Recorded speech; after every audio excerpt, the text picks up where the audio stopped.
Lo spettacolo del Mugello dalla visione aerea, amiche e amici di PNK Motorsport, bentornati sul circuito toscano per il primo weekend stagionale di corse tra i campionati di PNK Motorsport. Si comincia proprio qui dal Mugello e lo si fa in questa domenica mattina ricca davvero di gare con tante categorie e tante auto da vedere in pista. Partiamo dalla Youngtimer Touring Cup, che in realtà ha chiuso proprio il programma del sabato, la prima giornata di gare. Tornano in pista dunque le vetture storiche del mondo turismo ad animare l'azione di questa lunga domenica all'insegna del motorsport e all'insegna anche della storia, con il campionato italiano auto storiche che scenderà in pista poi più tardi nel corso della mattinata e anche nel pomeriggio. Siamo subito in griglia, vado a dare il buongiorno a Eleonora, la nostra pit reporter, per ascoltare le parole dei protagonisti. Buongiorno,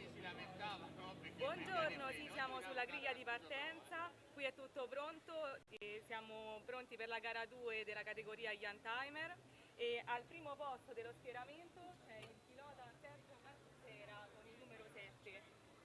Sei pronto per questa gara 2? Buongiorno a tutti, sì, sono pronto, sicuramente Borret non mi lascerà scappare facilmente, perché anche ieri è stata veramente una gara sudata, molto impegnativa, però anche... Passiamo direttamente al secondo classificato di questa categoria, ovvero Federico Borret. Pronto per questa gara 2? Io sì, bisogna vedere se la macchina risponde ai lavori che abbiamo fatto, mi auguro di sì, altrimenti farò una gara attenta come ieri. Cercherò di non incorrere in problemi e roba del genere, speriamo che coi freni oggi vada meglio, altrimenti faremo quello che abbiamo fatto ieri. Che sensazioni hai? Non lo so, non dico niente perché non lo so. Dipende sempre da... Adesso sembra che funzioni, ma a caldo vengono fuori i problemi, no? Di conseguenza dopo il terzo o quarto giro vedi subito se le cose si mettono bene o no. Passiamo al terzo classificato, ovvero Giulio Valentini con il numero 4. Andiamo subito a sentire le sue sensazioni. Giulio, sei pronto per questa gara 2? Prontissimo. Vediamo oggi come andrà. Vediamo anche le condizioni dell'asfalto che sembrano migliori rispetto a quelle di ieri sera e vediamo di amministrare un pochettino il tutto. Buona fortuna per questa gara e da qui è tutto e do la linea a voi.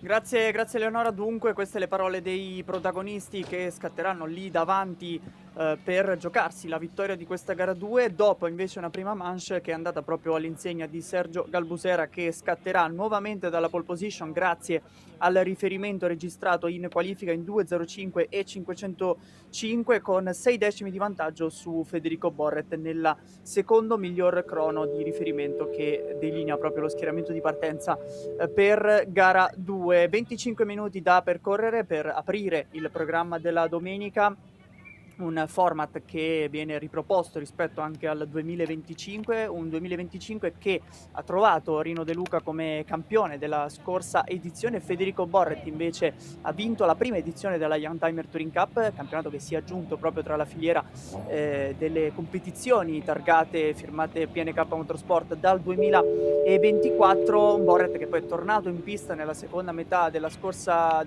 stagione.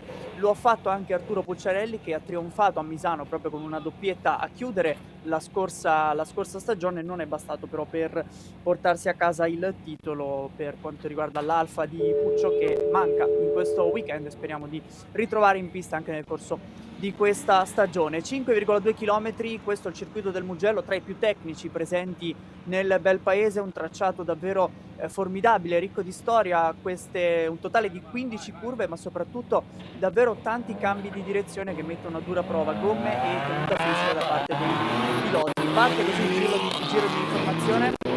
Ancora ancora una volta l'immagine dalla visuale aerea per mostrarci quello che è poi il tratto più veloce, dove si raggiunge la massima velocità alla fine di questo lungo rettilineo da oltre 1 chilometro, la staccata della San Donato, prima in salita e poi in picchiata proprio per curva 1, una lunga curva verso destra, grande percorrenza, ma bisogna fare attenzione a uscire più sulla destra possibile per preparare subito l'ingresso alla Luco Poggiosecco, la prima delle tante chicane varianti che ci sono qui sul circuito toscano. Si va poi ancora verso sinistra e cambi di direzione verso destra per Materassi Borgo San Lorenzo, in discesa per la Casanova Savelli, tra i punti più spettacolari del tracciato del Mugello, come le due dell'Arrabbiata, le due curve in salita verso destra, la seconda praticamente cieca, è sicuramente tra i punti che più esaltano le caratteristiche dei piloti e possono esaltare anche le caratteristiche di queste vetture così differenti da un punto di vista visivo, ma che riescono anche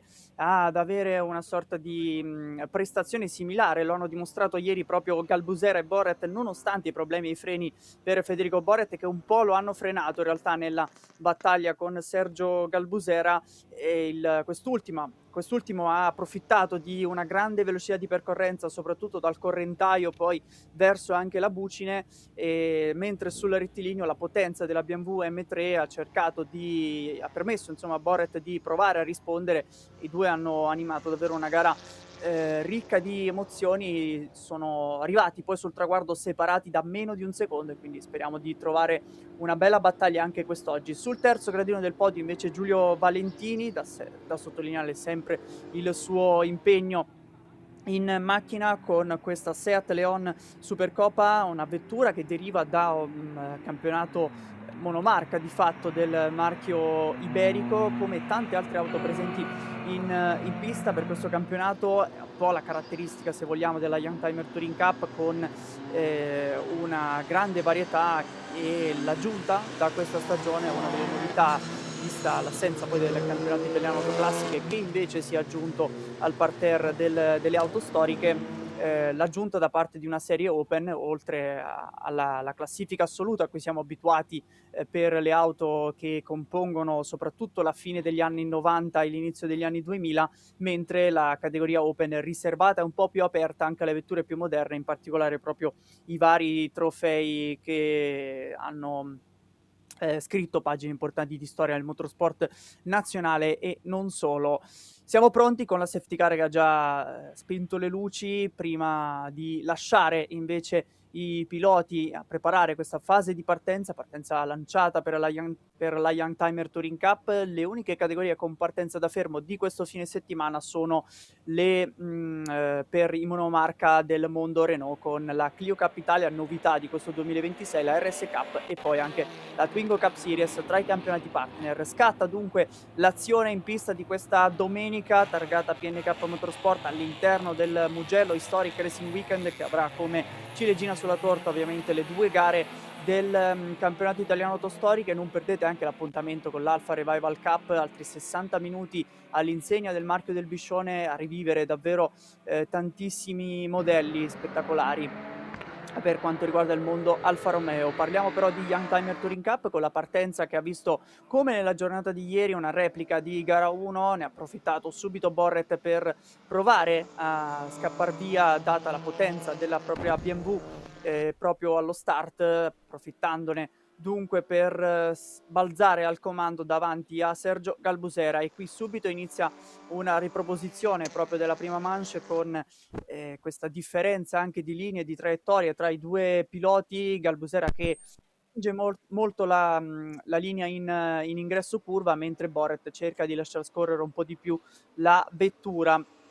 È molto forte in frenata, l'ho dimostrato anche ieri Galbusera, ed è stato proprio lì che ha fatto la differenza. Vedremo se Boret riuscirà a trovare il feeling giusto nel corso di questi 25 minuti. Ha portato a casa il giro veloce, che è stato di fatto l'unica cosa che è mancata a Galbusera nel corso di gara 1, in 2:00:05:717. Questo è il crono di Federico Boret, portando a casa il miglior tempo in tutti e tre i settori, quindi a dimostrazione che con pista libera e senza problemi c'è sicuramente il potenziale per portare a casa questa vittoria, la prima di questa stagione che si è aperta proprio ieri con la prima gara qui al Mugello. Un calendario, quello della Youngtimer Touring Cup, che vedrà poi la seconda tappa Magione il 17 di maggio, weekend del 17 di maggio, Vallelunga in piena estate, Giro di Boa del campionato il 19 di luglio. Si ritornerà poi al Mugello, ma ad ottobre, il 18 di ottobre, infine a Misano, la tappa finale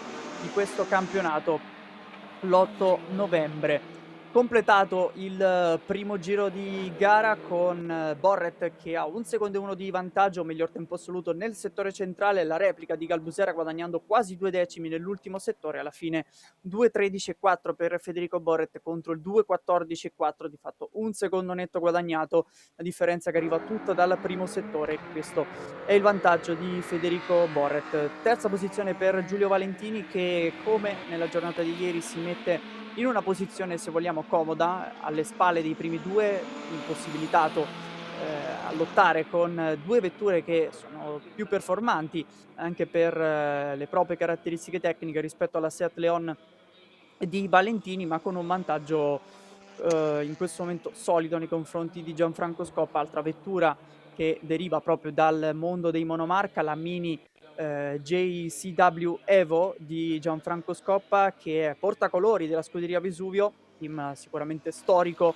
all'insegna del motorsport partenopeo, che ha proprio portato in alto il nome della compagine partenopea a livello nazionale, e si trova all'interno anche di quelle che sono le sottocategorie del campionato, perché non c'è solamente la classifica assoluta, la classifica open, ma poi ciascuna vettura compete anche per una propria categoria. Nel caso di Gianfranco Scoppa parliamo proprio della Mini Cup. Due vetture invece presenti nella E1 per la categoria oltre 3.000 dal punto di vista della cilindrata, con Borret e Samuele Bernardini. Invece in classe E1 2000 troviamo Rino De Luca con Camillo Piccino, una coppia ormai che abbiamo imparato a conoscere nel corso della passata stagione e ovviamente degli anni or sono all'interno anche della Coppa Italia Turismo, ex campione della Coppa Italia Turismo De Luca, mentre ora presente proprio con Galbusera da questa stagione, entrambi all'interno della Youngtimer Touring Cup. Galbusera che invece con questa Lotus Elise nelle ultime stagioni è stato spesso presente nella Coppa Italia Turismo proprio con la propria vettura e con questa livrea ormai inconfondibile, che un po' richiama anche i colori, se vogliamo, delle storiche livree del mondo Porsche, con questo azzurrino e arancione che vanno un po' a richiamare quelle che erano le livree proprio del marchio tedesco. Giro veloce che arriva in questo passaggio per Federico Borret, 2.06 e 139, solo un decimo rispetto a Sergio Galbusera, quindi sono già tempi di assoluto riferimento, perché Galbusera ha replicato quasi il passaggio più veloce di ieri. Borret invece è a circa 3 decimi dal miglior tempo di gara 1. Hanno parlato i piloti in partenza di una condizione ottimale rispetto a gara 1, perché di fatto la prima manche si è svolta in tardo pomeriggio, quindi con le temperature che stavano scendendo a picco.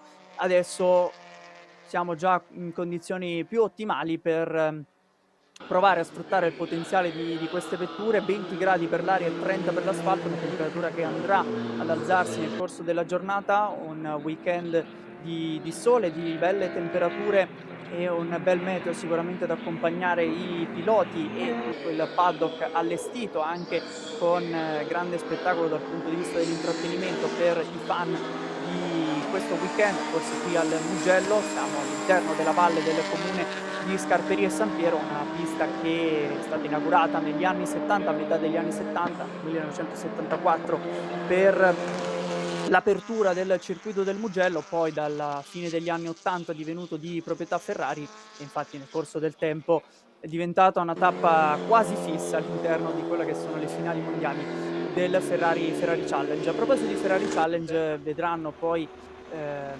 saranno protagoniste in pista proprio le vetture del cavallino rampante all'interno di quella che è una delle novità del 2026, con l'aggiunta della Coppa GT Cup Light, proprio questo monomarca che viene stilato una sottoclassifica all'interno del National GT Challenge per aumentare ancora di più lo spettacolo all'interno del mondo GT.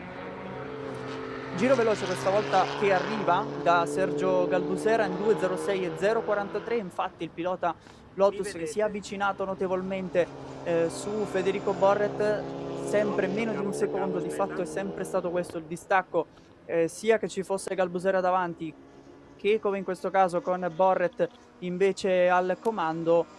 È una lotta serratissima tra i due, risponde proprio il pilota italo-inglese davanti, Federico Borret, che guadagna quasi mezzo secondo al primo settore. Borret che proprio come De Luca e Piccin è stato protagonista anche nella Coppa Italia Turismo, vincendo il campionato di PNK Motorsport del 2017. Ha un'esperienza anche a livello internazionale perché ha partecipato anche alla Carrera Cup Germany, campionato di assoluto riferimento e con una grande tradizione anche dal punto di vista della competitività, nonostante fosse un campionato poi a livello nazionale, sebbene abbia un po' allargato i propri confini nel corso delle stagioni, ma sono saliti in macchina veramente tanti piloti che poi hanno partecipato a serie internazionali e all'interno di quello che è il mondo delle corse Porsche. In terza posizione sempre Giulio Valentini, che ha un vantaggio quasi di 10 secondi su Gianfranco Scoppa, il distacco che continua ad aumentare. Troviamo invece Samuele Bernardini a chiudere la top 5 con l'altra BMW Serie 3 presente in pista. Rino De Luca scivolato al sesto posto dopo la partenza. Lo scorso anno qui al Mugello De Luca è riuscito ad ottenere un podio a livello assoluto, quindi segno che la griglia di questa stagione comunque ha aumentato la propria competitività, mentre qui cominciano le prime fasi di doppiaggio, sempre momento cruciale per i piloti, ma sia Franco Barin che poi, se non erro, dovrebbe essere la BMW del trofeo 318 di Luca Raddi, si fanno spazio correttamente ai piloti che sopraggiungono più rapidi. Tanto attenzione perché viene esposta una bandiera gialla e c'è la safety car. Questa è la comunicazione da parte della direzione gara nel monitor. Ne arriva dunque una novità per quanto riguarda questa gara 2 a circa metà. Siamo quasi a metà gara, 15 minuti e 37 allo scadere, lo vedete in alto a sinistra, gruppo che verrà ricompattato dall'ingresso della vettura di sicurezza. Prima apparizione della safety car di questa giornata, prima apparizione anche per la Youngtimer Touring Cup, una gara che è andata via liscia nel corso della giornata di ieri. Adesso qualche problema in pista con dunque la direzione gara che è costretta a chiamare la safety car, lo vedete anche dal pannello luminoso che è posto a bordo pista, in supporto invece al lavoro dei Marshall. E quindi gara che viene adesso neutralizzata in questa fase. Le immagini vanno a pescare la vettura di Luca Raddi, però sembra proseguire senza problemi in ottava posizione davanti proprio a Franco Barin. Segnalato Giulio Valentini, fermo in pista. Vado a recuperare anche nella mappa la vettura numero 4 che viene addirittura segnalata ferma sul rettilineo principale, quindi problemi purtroppo per Valentini dopo lo splendido podio di ieri. Adesso, proprio mentre stava cercando di ottenere un altro podio anche da questa gara 2, evidentemente dei problemi sulla propria Seat Leon, e questo permette a Gianfranco Scoppa di salire momentaneamente in zona podio in maniera assoluta per quanto riguarda proprio la classifica assoluta. Qui inquadrate invece la Honda Integra di Camillo Piccin, le due vetture giapponesi, le due Honda, da una parte la Civic di Rino De Luca, dall'altra invece Camillo Piccin. All'interno di quello che è il mondo giapponese si è aggiunta anche la Toyota Corolla di Giuseppe Iorio, purtroppo anch'egli fermo dopo lo start di questa gara, quindi segnaliamo in questo momento le 8 vetture in pista con la safety car che è pronta ad accompagnare invece Federico Borret al comando di questa gara. Momento anche per far respirare le macchine che comunque vengono messe a dura prova nonostante sia una manche sprint, ma un programma comunque serrato, perché all'interno di quello che è il regolamento della Youngtimer Touring Cup c'è una sessione di prova libera, poi la qualifica, solitamente proprio nella mattina rispetto alla prima giornata di gare. La prima manche che si è corsa ieri pomeriggio invece questa mattina, la Youngtimer Touring Cup apre un programma davvero ricco perché questa domenica, a seguito della Youngtimer Touring Cup, inizierà subito il programma del campionato italiano autostoriche con il terzo e quarto raggruppamento. Ci sarà poi il campionato che è stato protagonista all'interno proprio della Youngtimer Touring Cup fino al 2025, anzi nel 2025, perché il debutto è stato proprio la passata stagione, e dunque troveremo anche il campionato italiano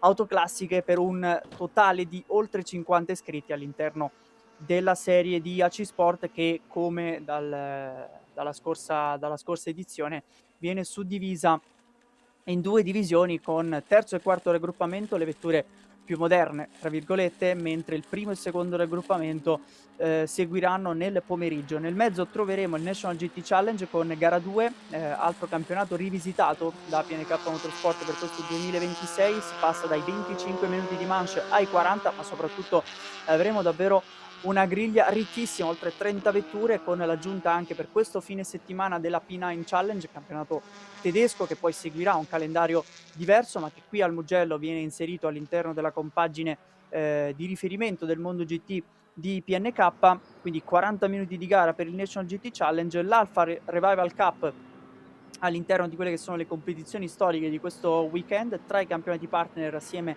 alla Twingo Cup Series, che invece tanto ci ha fatto divertire ieri pomeriggio con un arrivo quasi in volata in realtà, perché poi è arrivata la vittoria di Marco Blazeschi, tanti piloti anche a livello internazionale all'interno della Twingo Cup Series.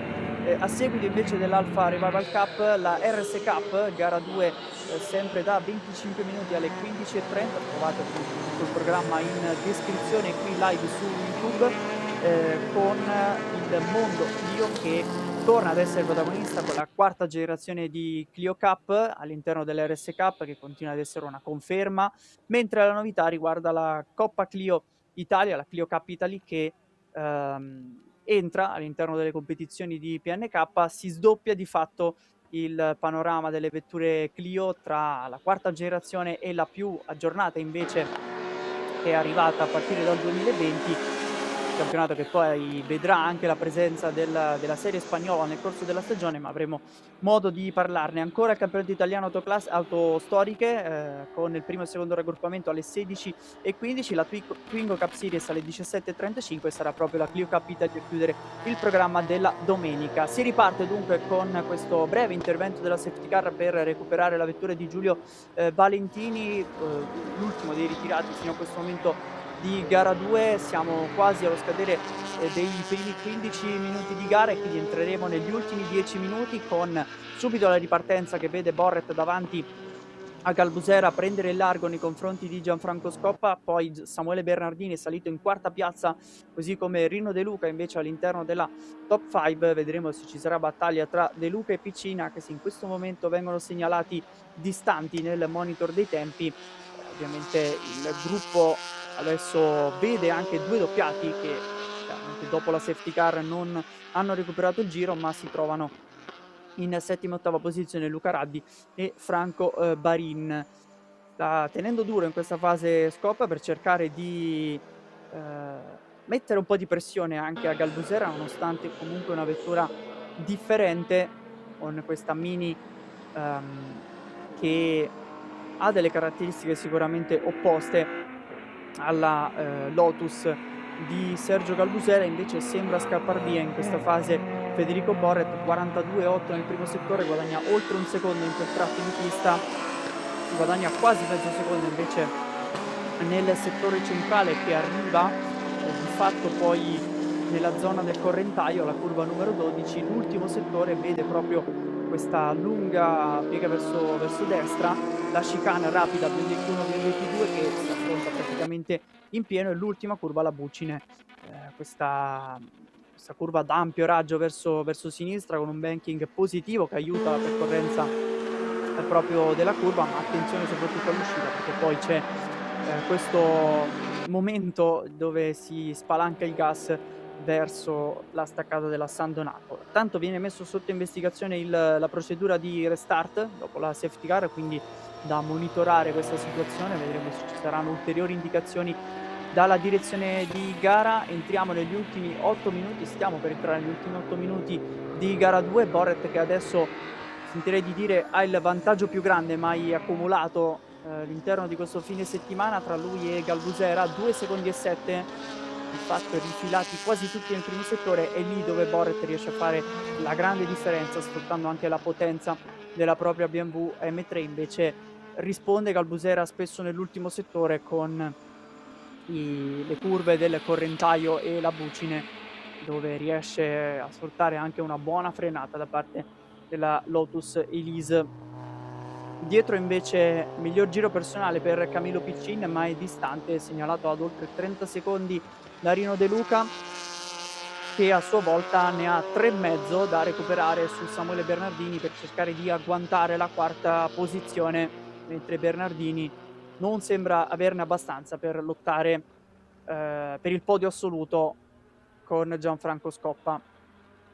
Bellissima anche l'immagine aerea, che in questo momento ci fa apprezzare anche quella che è la differenza in pista tra Borret e Galbusera, anche la differenza di linee proprio tra i due piloti. Qui secco sulla chicane Biondetti, curva che è abbastanza piatta a livello di cordoli. I cordoli non sono così alti qui al Mugello, ma comunque gli anti-cut messi nelle chicane vengono di fatto mangiati da queste vetture, che riescono ad avere una buona percorrenza di curva. E poi nel caso di Borret si spalanca il gas sul rettilineo principale.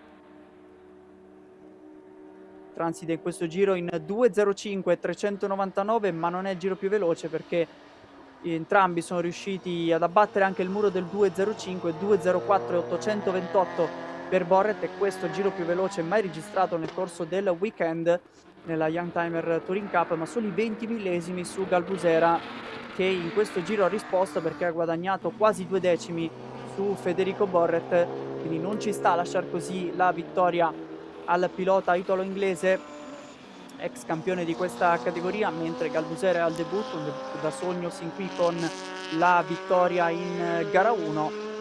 E poi abbiamo Gianfranco Scoppa che in questo momento occupa la terza posizione, il terzo gradino del podio. Arriva una penalità, 10 secondi di penalità per la vettura numero 14, quindi Samuele Bernardini, che in questo momento per un sorpasso sotto procedura di safety car andrebbe a perdere la quarta piazza in favore di Rino De Luca, che peraltro si è anche migliorato in questo giro in 2.10.854 per una vettura della propria categoria. Sicuramente un tempo molto positivo per il pilota che corre con la vettura numero 79 e si trova a 2 secondi 2, guadagnando qualcosa su Bernardini. Quindi al di là di quella che è la penalità per il pilota BMW, potrebbe arrivare anche una battaglia in pista a livello fisico in questi ultimi minuti di gara, perché siamo entrati negli ultimi 5 minuti e quindi mancano ormai pochi passaggi prima della bandiera scacchi, la prima di questa domenica. Bloccaggio qui proprio per Bernardini, che sta spingendo in questa fase. Verrà anche comunicata proprio la penalità di 10 secondi sul muretto alla conclusione di questo giro. Quindi tanto rollio in percorrenza curva, vedete la vettura che scivola verso l'esterno, dove però il pilota può sfruttare anche un po' di asfalto messo come zona al di là del cordolo. Nonostante il Mugello non abbia tantissime vie di fuga in asfalto, sono state comunque aggiunte nel corso degli anni, in particolare nello scorso decennio, a partire dal 2015, grazie al lavoro dell'azienda Dromo, punto di riferimento a livello internazionale, aumentando anche proprio il livello all'interno del circuito del Mugello. Attenzione, perché in staccata la San Donato De Luca è all'interno di Samuele Bernardini e quindi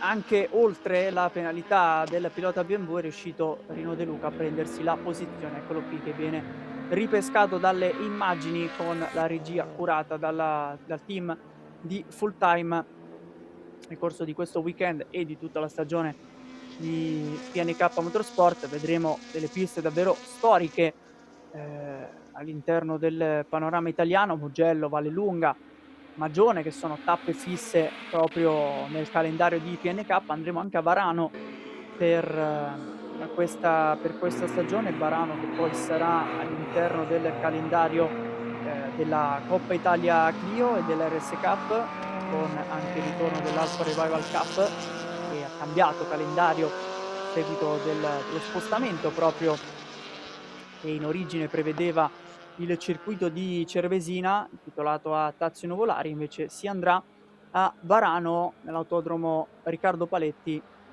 per affrontare il tecnico circuito parmense.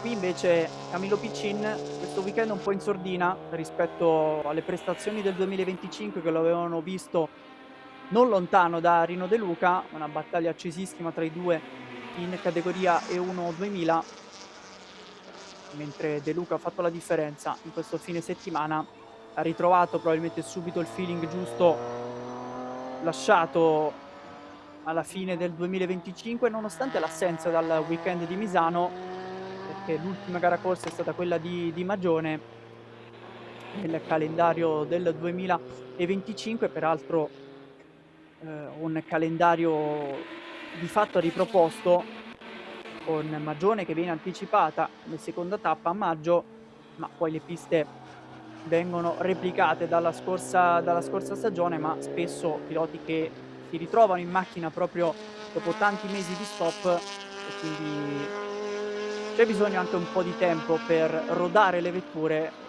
anche gli ingranaggi dei vari piloti.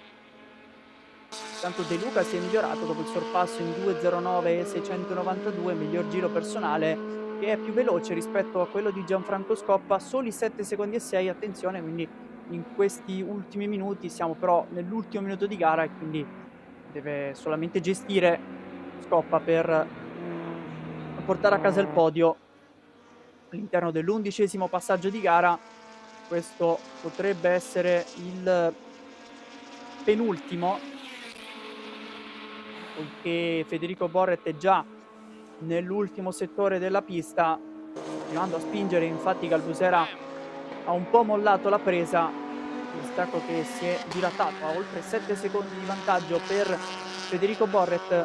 Siamo in percorrenza dell'ultima curva, eccola qui che le immagini vanno a ripescare proprio il leader della corsa, che va per il doppiaggio del compagno di marca Luca Raddi del BMW 318, il trofeo 318, che si è aggiunto alla griglia in realtà in maniera corposa durante il round di Misano.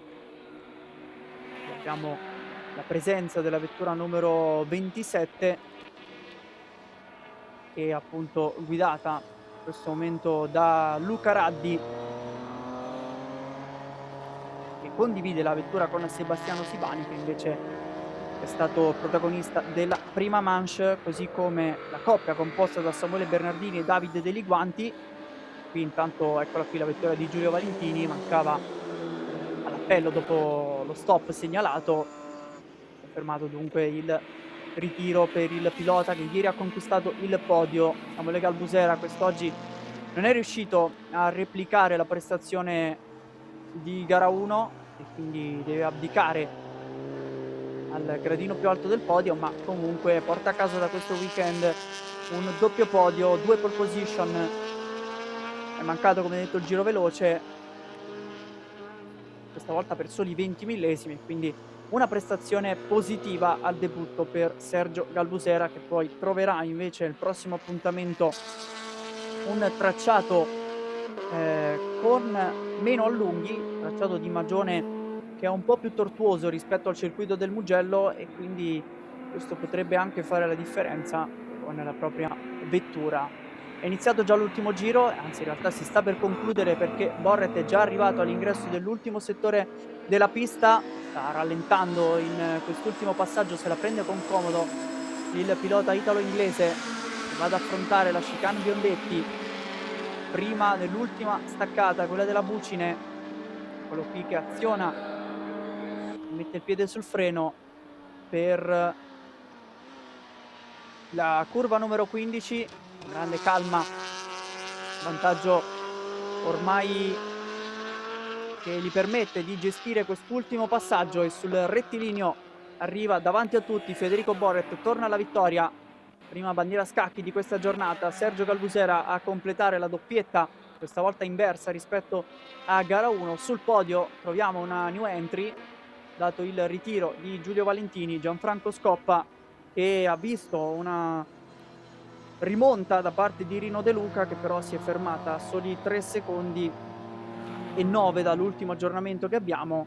Qui passa intanto Luca Raddi, che è il primo dei piloti doppiati e quindi in 7ª posizione prende la bandiera a scacchi. Attendiamo invece l'arrivo, il transito di Gianfranco Scoppa, una gara che è stata interrotta anche dalla safety car. Eccola qui, la Mini numero 22 che riesce a precedere Rino De Luca, campione uscente del 2025, che si ferma in 4ª posizione per questa gara 2 davanti a Samuele Bernardini,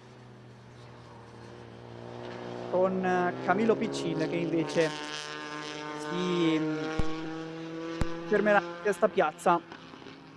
Manca solamente lui e Franco Parin a dover ancora concludere la corsa, perché i piloti sul podio sono già in zona pit lane grazie allo shortcut. C'è a metà pista, dopo la Sabelli si gira verso destra e si torna proprio sul rettilineo principale in pit lane. Conclude anche Franco Parin con il miglior giro personale nell'ultimo giro, una piccola soddisfazione per l'Alfa Romeo 147 del pilota,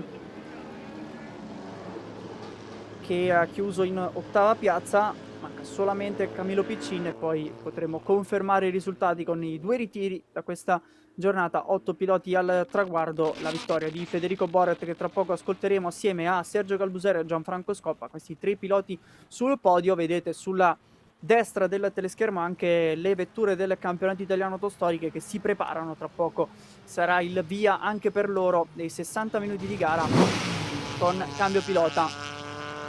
Ed eccoci invece in zona parco chiuso. Vediamo anche qualche piccolo segno sulla vettura di Federico Borret, che ha passate tante davvero nel corso di questi anni,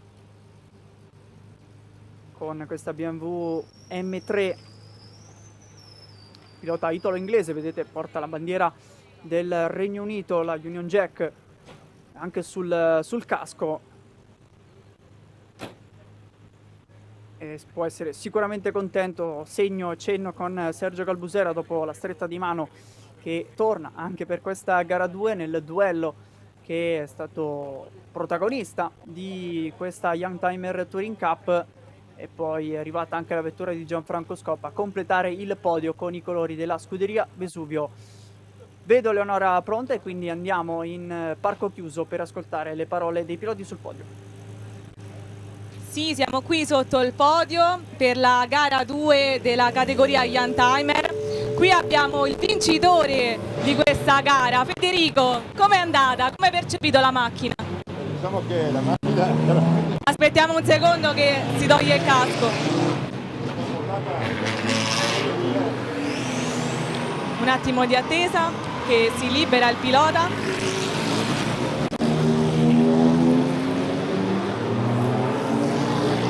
Eccoci qua. Il problema, i freni c'è ancora, comunque diciamo meno pericoloso di ieri, l'ho gestita in maniera più prudente, però almeno oggi potevo sfruttare un po' di più il potenziale della macchina e dare un po' di più quello che posso dare io.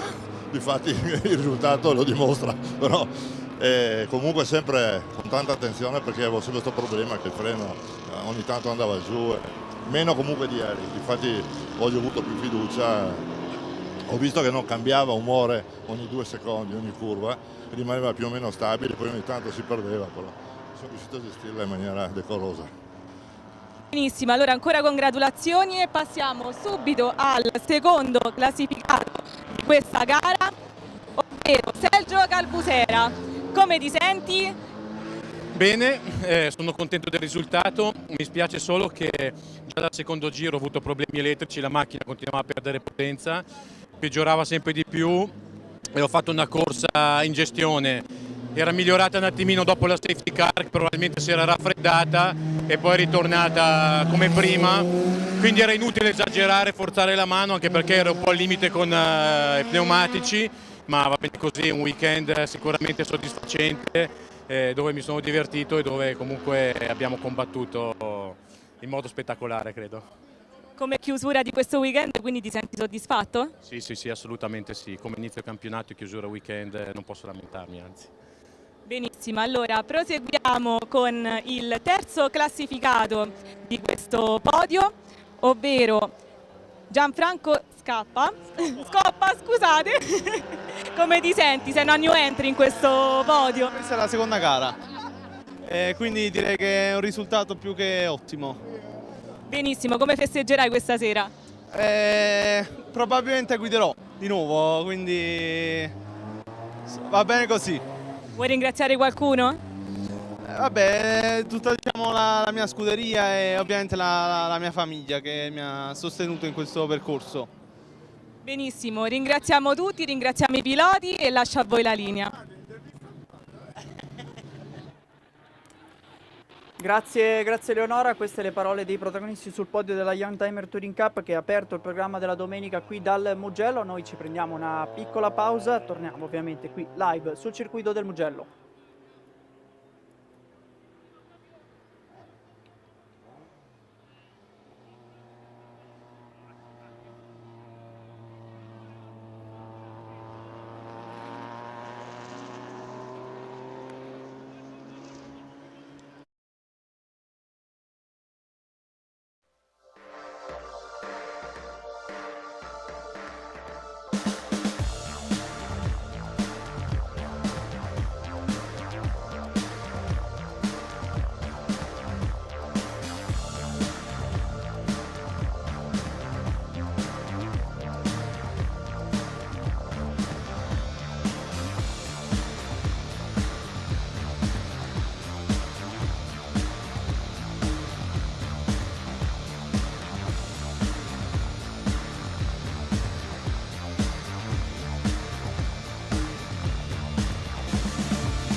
Riparte lo spettacolo delle auto storiche con il campionato italiano velocità in circuito auto storiche qui dal Mugello, la prima tappa del 2026, un campionato che vede per questo inizio una grande griglia, oltre 50 iscritti tra i 4 raggruppamenti. Siamo subito in griglia di partenza ad ascoltare le parole per quanto riguarda questa pre-griglia, questa pre-partenza del campionato italiano autostoriche.